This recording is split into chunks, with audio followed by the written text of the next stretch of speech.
Olá, turma! Agora a gente vai falar sobre Física 2. Os temas são anomalia da água e dilatação volumétrica. Essa dilatação volumétrica é a finalização dos sólidos e também a dos líquidos, tá? Porque a única dilatação que existe nos líquidos é a volumétrica. Primeira coisa que eu vou falar é a definição de dilatação volumétrica. É o aumento de um corpo submetido a aquecimento térmico que ocorre em 3 dimensões. Ele vai alterar na altura, no comprimento e na largura do corpo, dando noção de alteração de volume desse corpo. As unidades são metros cúbicos, centímetros cúbicos, o que vier no seu enunciado ao cubo. A fórmula que você vai analisar é essa daqui. É bem parecida com as duas anteriores. A primeira era ΔL, a segunda era ΔA. Essa terceira aqui é ΔV. Ao invés de ser L0 ou A0, vai ser V0. Ao invés de ser alfa e beta, agora essa letra aqui é chamada de gama. E o ΔT permanece. Então, aqui você sabe que são o que significa as letras.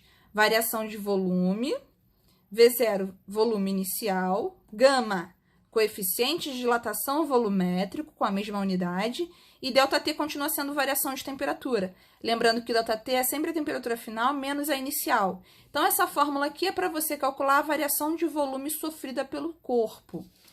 E por último, que é a sua segunda conta, é para calcular o volume final desse corpo. O volume final é igual ao seu volume inicial, mais o quanto ele aumentou, o quanto ele se dilatou. Então, o volume final está aqui, volume inicial também e ΔV também. Lembrando que as unidades são sempre ao cubo, porque são 3 grandezas multiplicadas. E qual é a relação que nós temos agora entre alfa, que é o coeficiente linear, beta, que é o coeficiente superficial, e gama agora, que é o coeficiente volumétrico?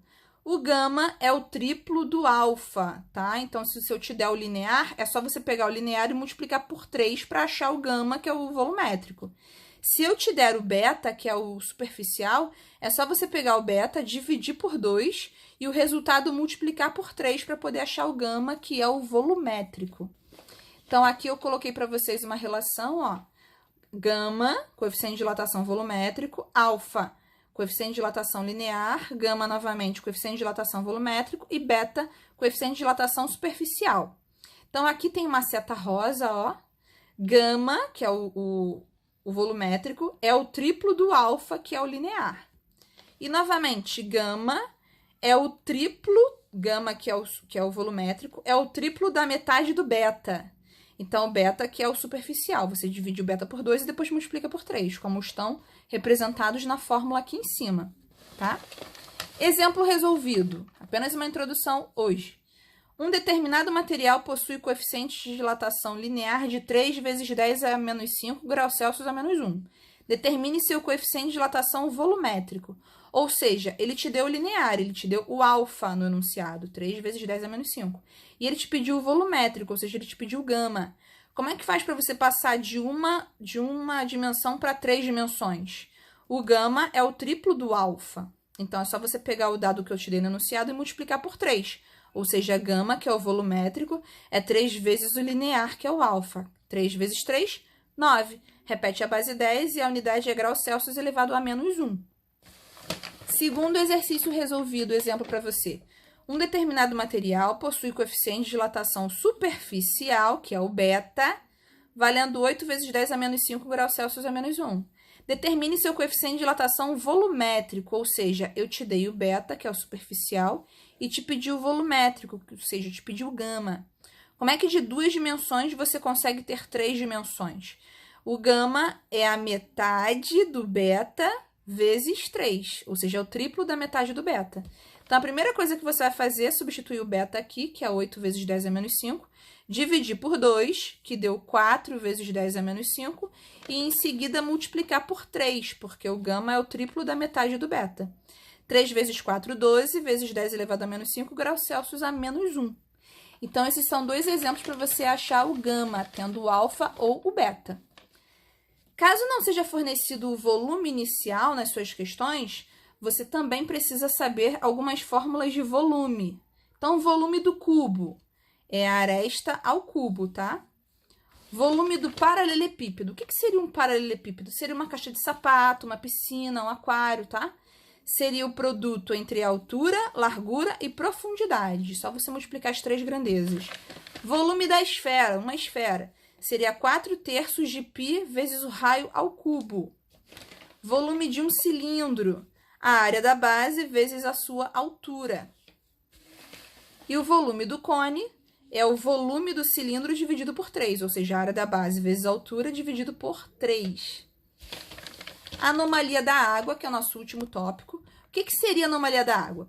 Geralmente, ao elevarmos a temperatura de uma substância líquida, tá? Sempre quando a gente aquece uma substância, ela tende a aumentar. Pode ser líquida ou sólida ou gasosa. Ela tende a aumentar de volume.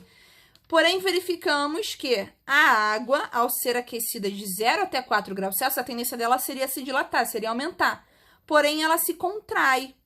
E ao ser resfriada de 4 para 0, que ela deveria diminuir de tamanho, ela aumenta de tamanho. Por que a água faz isso?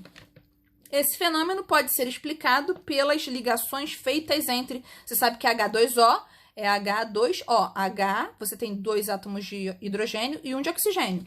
Então, os átomos de hidrogênio e oxigênio têm essas ligações, chamadas pontes de hidrogênio. Então, quando essas pontes são feitas, quando o corpo líquido vira sólido, ele aumenta, ele se dilata. Por isso que quando você pega uma garrafa de água, enche de água até a boca e coloca no freezer, ela estoura. Porque se você sabe que ela vai se dilatar quando ela está virando gelo, você poderia diminuir um pouco da quantidade de água dentro. Porque normalmente a gente tende a entender que quando um corpo é resfriado, ele se contrai, ele diminui de tamanho.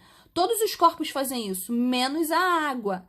A água, quando você resfria de 4 para 0, ela aumenta. E quando você aquece de 0 para 4, ela diminui de volume. Somente a água faz isso, tá? Aqui nós temos os 2 gráficos de volume, temperatura e densidade e temperatura. Então, a gente pode analisar, ó, que de 0 a 4 graus Celsius, o volume, ó, ele diminui. Mas a partir de 4 graus Celsius em diante, ele se comporta como qualquer líquido normal. O volume aumenta. E aqui a densidade dele? A densidade, quando é de 0 a 4, a densidade aumenta, porém, depois de 4 em diante, ele funciona como qualquer líquido normal. A densidade diminui. Então, o que a gente pode perceber exatamente a 4 graus Celsius? Que tem-se o menor volume e a maior densidade da água no estado líquido, tá? A densidade da água no estado sólido, que é o gelo, é menor do que a densidade da água no estado líquido. Por isso que, o que acontece? O gelo, ele sempre flutua, tá? E a água, como tem uma densidade maior, ela afunda. Esse fenômeno do gelo ter o volume maior, porque tem a densidade menor, entre 0 graus Celsius e 4 graus Celsius, quando ele aumenta, faz com que os lagos mantenham uma camada de gelo na superfície, mas a água abaixo dessa camada de gelo, no estado líquido em seu interior, permanece, tá? Permitindo a vida no ambiente aquático. Então, debaixo daquela crosta enorme de gelo, você tem a água a 4 graus Celsius, permitindo a vida no ambiente aquático.